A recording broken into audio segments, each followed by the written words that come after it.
Greetings everyone. In today's video we will do next topic of chapter 3 of history. So our today's topic is the Blue Rebellion and after. यानी जो blue rebellion हुआ था वो क्या था और उसके बाद क्या हुआ था. ठीक है. The blue rebellion means Blue World यहाँ पे यूज़ किया गया है इंडिगो के लिए और रिबिलियन का मतलब होता है विद्रोह. यानी जो पीजेंट्स ने इंडिगो कल्टीवेशन के अगेंस्ट जो रिबिलियन किया था यानी विद्रोह किया था उसको क्या बोला गया था, the blue rebellion.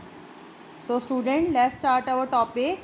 In March 1859, thousands of Roids in Bengal refused to grow indigo.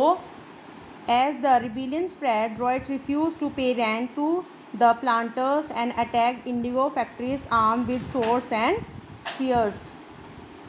यानी मार्च 1859 में जो बंगाल के जो किसान थे उन्होंने इंडिगो ग्रो करने से मना कर दिया और धीरे धीरे जो रेबिलियन था ये बहुत सारे जो बंगाल में काफ़ी एरिया में फैल चुका था और जो प्लांटर्स आ रहे थे रेंट लेने के लिए यानी रेवेन्यू मांगने के लिए पीजेंट्स से उन पे अटैक किया गया और उनकी फैक्ट्रीज़ पे भी अटैक किया गया with the arm force, with the arm मतलब तलवारों से या भालों से. ठीक है. And womens turn to fight with sports pan kitchen implements. और इसमें जो वहाँ की औरतें थी उन्होंने भी बढ़ चढ़ कर भाग लिया.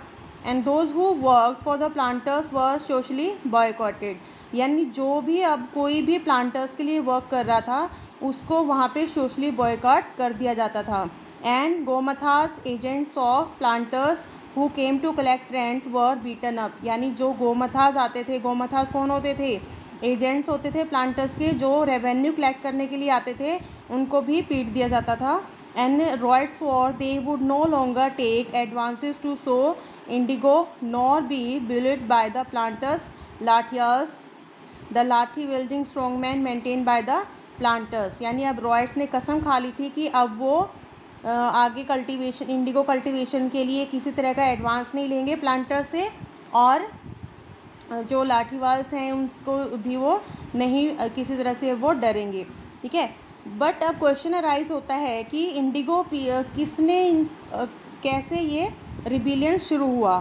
ठीक है. Why did the indigo peasant decide they would no longer remain silent and what gave them the power to rebel. और उनको कैसे पावर मिली विद्रोह करने की. ठीक है. They were mainly supported by the zamindars. यानी जो लोकल जमींदार्स होते थे या विलेज हेडमैन होते थे उन्होंने उनको सपोर्ट किया लोकल पीजेंट्स को कि भाई आप लोग इंडिगो कल्टीवेशन के अगेंस्ट रिबेल कीजिए.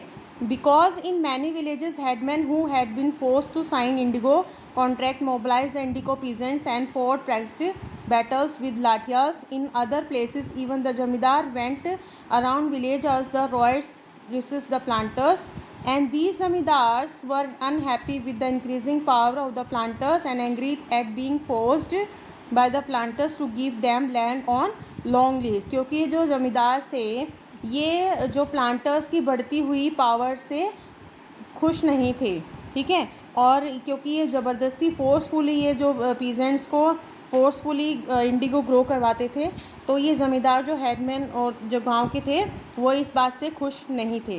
And the Indigo peasants also imagine the British government would support them in their struggle against the planters. और जो इंडिगो पीजेंट्स किसानों ने भी ये सोचा कि जो ब्रिटिश गवर्नमेंट है वो इनको सपोर्ट करेगी.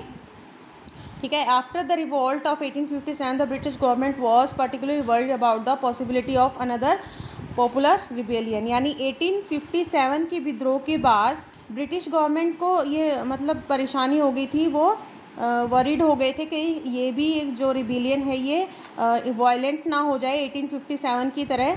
ठीक है. So they set up a commission. And जो ईडन थे वहाँ के जो ब्रिटिश ऑफिसर्स थे उन्होंने भी ये बोल दिया पीजेंट्स को कि भी अब आप फोर्सफुली आपसे कोई भी इंडिगो ग्रो नहीं करवा सकता. ठीक है. And worried by the rebellion the government brought the military protect the planters from एसो and set up the indigo commission to inquire into the system of indigo production. यानी अब ब्रिटिश गवर्नमेंट ने एक इंडिगो कमीशन सेटअप किया जिसका काम था कि भाई जो इंडिगो प्रोडक्शन हो रहा था इंडिया में उसको इन्वेस्टिगेट करना।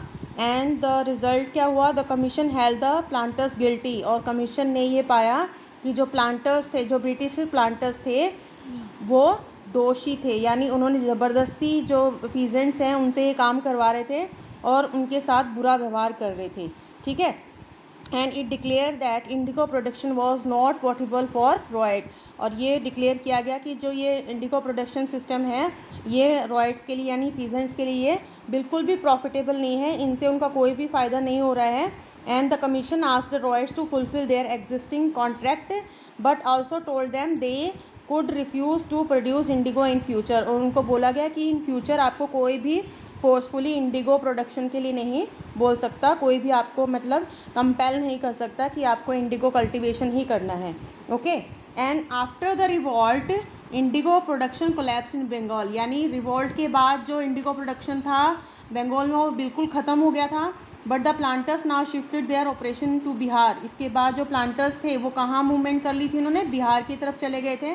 With the discovery of synthetic dyes in late 19th century their business was severely affected, यानी जब 19th सेंचुरी में सिंथेटिक डाइज का इन्वेंशन हुई तो उसके बाद से इंडिगो प्रोडक्शन पे काफ़ी इफेक्ट हुआ। ठीक है। When Mahatma Gandhi return from South Africa, a peasant from Bihar persuaded him to visit Champaran and see the plight of indigo cultivators there, यानी जब महात्मा गांधी अफ्रीका से आए तो बिहार के एक पीजेंट ने, किसान ने उनको इनवाइट किया चंपारण में बिहार में कि वो आके देखे कैसे जो इंडिगो कल्टीवेटर्स हैं उनकी दुर्दशा है वहाँ पे, कैसे उनसे ज़बरदस्ती इंडिगो कल्टीवेशन करवाया जाता है। And Mahatma Gandhi's visit in 1907 mark the beginning of the Champaran movement, और जब महात्मा गांधी जी ने चंपारण विजिट किया यानी बिहार में उन्होंने गए तो उन्होंने उनकी हालत देखकर चंपारण मूवमेंट स्टार्ट किया against the Indigo planters. So student, we have completed our chapter 3 of history. Have a nice day student.